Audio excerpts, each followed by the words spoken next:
दोस्तों नमस्कार। मैं फिर से स्वागत करता हूं अपने YouTube channel business motivational skills पर। दोस्तों आज मैं रिटेलर शॉप पे सेल कैसे बढ़ाएं इस पे बात करूंगा।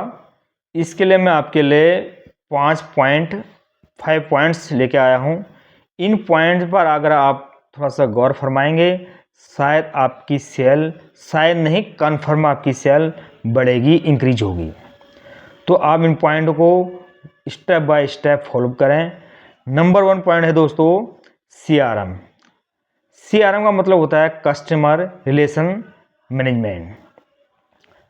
कस्टमर रिलेशनशिप मैनेजमेंट बहुत इंपॉर्टेंट है। पहले पॉइंट पे यही आता है दोस्तों, आपको कस्टमर के साथ कैसा व्यवहार करना है, कैसा रिलेशन बनाते हैं। कोई कस्टमर आपकी शॉप पे आता है और आप आते ही उनसे हाँ जी, क्या चाहिए जी, इस तरह से बात कर रहे हैं, तो ये आपका ना ही कस्टमर आपसे रिलेशन बना पाएगा, ना ही आपका उनसे रिलेशन बन पाएगा। कुछ वर्ड ऐसे होते हैं जो एक रिलेशन बनाते हैं। जैसे मान लेते हैं कोई कस्टमर आपके शॉप पे आया, अब जैसे आपको लगता है ये अंकल टाइप हैं, अंकल जी प्लीज़ बैठिए, मैम है तो प्लीज़ मैम बैठिए, अगर कोई आंटी टाइप है तो आंटी जी बैठिए। इस तरह से उनसे को बैठाना होता है। और उससे पहले अगर सुबह के टाइम में है गुड मॉर्निंग, गुड आफ्टरनून, या जैसे आपको सहज लगता है आप उस वर्ड का यूज़ करके उनको अपने शॉप पर बैठा सकते हैं। उसके बाद उनको अंकल या आंटी कुछ लेंगे, चाय पानी कॉफ़ी। तो ये चीज़ें आपका क्या करेंगे, मेटेरियल सामान लेना न लेना वो बात की बात है दोस्तों। आप क्या होगा, आपका कस्टमर आपसे थोड़ा सा और अंदर की बातें निकालना चाहेगा। कहने का मतलब है, हो सकता है वो एक फॉर्मेलिटी के लिए आपके शॉप में आए हो कि देख लेते हैं, पूछ लेते हैं, और मिल गया तो मिल गया, नहीं तो कोई बात नहीं। तो ये चीज़ें में कस्टमर के दिमाग में रहते हैं। उस बहाने से क्या पता तुम्हारे शॉप में कुछ और चीज़ भी देखने के लिए आया हो। तो ये चीज़ें डिपेंड करती हैं। अगर इस वर्ड को आप यूज़ करोगे तो वो कुछ ना कुछ आपसे जुड़ जाएगा। मटेरियल लेना न लेना वो बात की बात है दोस्तों। मटेरियल वो ले न ले वो बात की बात है, लेकिन आपका रिलेशन वाली में हम बात कर रहे हैं। तो बिजनेस में सेल बढ़ाने में सबसे मेन पॉइंट यही है कि आपका CRM स्ट्रॉन्ग होना चाहिए। अगर आपका CRM स्ट्रॉन्ग है तो आपका मटेरियल, आपका प्रोडक्ट बेचने से कोई नहीं रोक सकता है, सेल होने से कोई नहीं रोक सकता है, ये गारंटी है। सेकंड थिंग है कस्टमर नीड। देखो दोस्तों, होता क्या है कि एक दुकानदार थोड़ा अपने स्टैंडर्ड शॉप के हिसाब से स्टैंडर्ड चीज़ें रखता है। जैसे उसने आइटम काफ़ी क्वालिटी वाइज या एक्सपेंसिव आइटम रख ली, महंगी चीज़ें रख ली, और उसको लगा कि मेरी शॉप थोड़ा सा अच्छी है और मैं अच्छे प्रोडक्ट रखता हूँ। समझ में आता है। तो कस्टमर आया, मान लेते हैं कस्टमर को कोई A आइटम लेना है। अब A आइटम है, उसके पास बजट है, वो घर से अपने वहाँ से जहाँ से निकला है वहाँ से उसका मन बना के आया है कि मेरे को 500 तक के रेंज का लेना है। अब आपने वही चीज़ उनको 1000 रुपये तक की दिखा दी, तो कस्टमर ये नहीं कहेगा कि मेरे पास 1500 रुपये ही हैं और मुझे जो है मैं नहीं ले पाऊँगा, ये नहीं कहेगा कस्टमर। कस्टमर तुम्हारे प्रोडक्ट में कमियां निकाल देगा कि नहीं ये ऐसा है, ये वो ऐसा है, ये ऐसा नहीं होना चाहिए, वो ऐसा होना चाहिए। तो मेरे कहने का मतलब यह है, आपके पास डाउन पोजीशन का भी मेटेरियल होना चाहिए, डाउन आइटम भी होना चाहिए आपके पास। कहने का मतलब है लो प्राइस का भी आइटम आपके पास होना चाहिए, ताकि आपका कस्टमर लौटे नहीं। तो लो प्राइस और हाई प्राइस दोनों प्राइस के प्रोडक्ट आपके पास होने चाहिए। तो इससे पहले कि आप कस्टमर की नीड को समझें, सेकंड पॉइंट यहीं पे काम करता है कि कस्टमर नीड, कि कस्टमर से बात पूछो आप, आंटी जी, अंकल जी, भैया जी, आपको किस रेंज तक का प्रोडक्ट हम दिखाते हैं, ये आइटम हम दिखाते हैं। मान लेते हैं आपकी गिफ्ट की शॉप है, अब उसको बच्चे के लिए गाड़ी लेनी है, कार लेनी है, तो आप उनसे ये बात पूछ लो, अंकल जी आपको किस रेंज तक दिखा दें। अंकल जी बता देंगे मुझे 1000 के अराउंड दिखा दीजिए, या मुझे 500 के अराउंड दिखा दीजिए।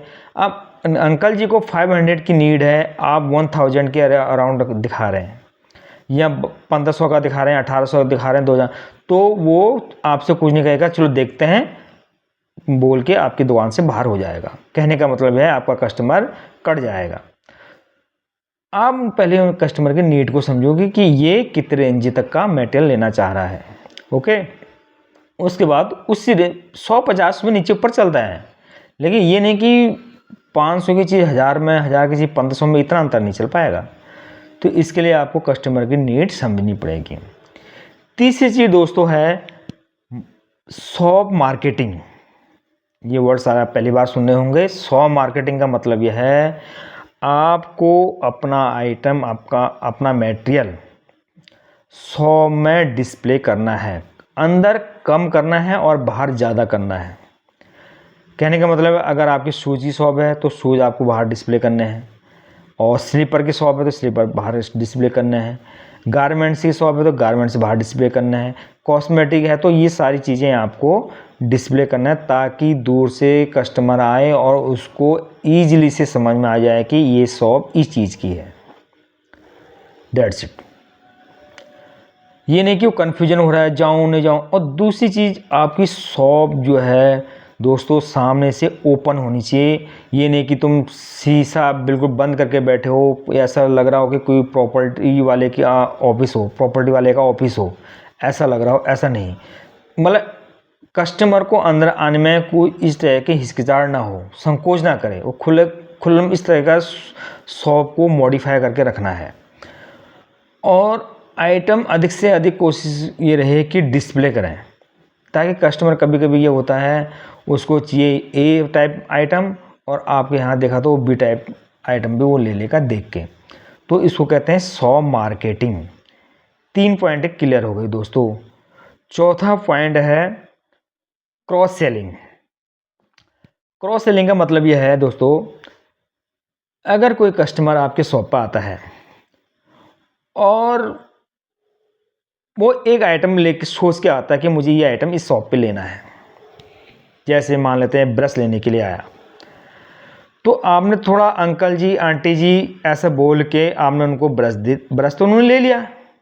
साथ ही साथ आप उनको बोल सकते हो अंकल जी इस ब्रश के साथ एक पेस्ट भी आया हुआ है जिसका रिजल्ट बहुत अच्छा मिल रहा है, लोग एक बार यूज़ करें दोबारा मांग रहे हैं। तो हो सकता है आपका इस क्रॉस सेलिंग की वजह से वो ये टूथपेस्ट आपसे भी ले सकता है। तो दोस्तों मेरे कहने का मतलब है ये ब्रश वाले कस्टमर को आपने टूथपेस्ट भी सेल कर दिया तो आपका टूथपेस्ट भी बिक गया। तो इस तरह से आप दिन भर में क्रॉस करोगे तो एक अच्छा सेल आपका शाम तक हो सकता है। क्रॉस सेलिंग इसको बोलते हैं। अब दोस्तों एक लास्ट पॉइंट है अप सेलिंग। अप सेलिंग वो सेलिंग है जैसे कोई कस्टमर आपके यहाँ कोई आइटम लेने के लिए आया 500 का, उसके बजट है 500 का, तो उसको थोड़ा सा ऊपर वाला आइटम भी आप दिखा सकते हो 150, जो मैं पहले ही बोल चुका हूँ 150 तक वो फेस कर सकता है। तो कहने का मतलब है आपने 500 की चीज़ 500 के लिए कस्टमर आया था, आपने उसको 600-650 तक का आइटम दिखा दिया तो उसको समझ में आ गया और उसने 650 का आइटम ले गया। तो कहने का मतलब यह है इसको कहते हैं अप सेलिंग।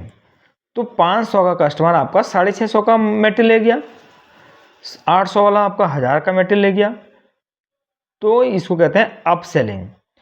तो दोस्तों इसके अलावा भी बहुत सारे, अभी हम इंडस्ट्रीज़ की लैंग्वेज में बात करेंगे तो बहुत सारी चीज़ें हैं जो मैं अगले वीडियो में आपको शेयर करूंगा। और बिजनेस कितने प्रकार का होता है, बिजनेस करने से पहले क्या क्या करना पड़ता है, और बिजनेस कितने टाइप का होता है, ये सारी चीज़ें दोस्तों मैं पहले वाले वीडियो में बता चुका हूँ, जिसका लिंक मैं इसी वीडियो के डिस्क्रिप्शन में डाल दूँगा। अगर आपको उससे कुछ सीखना होगा तो आप वहाँ से उठा के आप देख सकते हैं। अब दोस्तों ये तो मैंने रिटेल शॉप की बात करी, रिटेलर काउंटर कहो या रिटेलर शॉप की बात कहो, ऐसी ये ही चीज़ें होल सेलर के लिए भी लागू होती हैं। कुछ पॉइंट है इसमें, जैसे CRM उसके लिए बहुत ज़रूरी है होलसेलर वाले के लिए, समझ रहे हैं आप। और कस्टमर की नीड उनके लिए भी बहुत माना रखता है। भाई कस्टमर हो सकता है वो 50,000 के तक का उसका बजट हो और हमने 1,00,000 का 80,000 का इस तरह से उनको प्रोडक्ट दिखाने शुरू कर दें या बिल बनाना चाहा या इस तरह से कर दिया, तो वो भी जो है कस्टमर की नीड दिखना। हाँ, 100 मार्केटिंग होलसेलर के लिए ज़्यादा इम्पोर्टेंट नहीं है, क्योंकि उसको डिस्प्ले से कोई मतलब नहीं, वो होलसेलर है। तो कुछ पॉइंट इसमें होलसेलर के काम नहीं करते हैं, बाकी सारे पॉइंट रिटेलर एंड होलसेलर के लिए काम करते हैं। बाकी मैं एक अलग से वीडियो बनाऊंगा होलसेलर के लिए कि उसकी मार्केटिंग कैसे होती है। सेल और मार्केटिंग में दोस्तों अंतर है, तो मार्केटिंग कैसे की जाती है, मार्केटिंग के लिए क्या क्या टूल की आवश्यकता होती है, मार्केटिंग कौन से स्टेज में मार्केटिंग की जाती है, ये सारी चीज़ें मैं नेक्स्ट वाले वीडियो में मेंशन करूँगा। तो दोस्तों अब ये वीडियो तो कुछ ज़्यादा लंबी हो रही है, इसलिए मैं इस वीडियो को समाप्त कर रहा हूँ यहीं पे।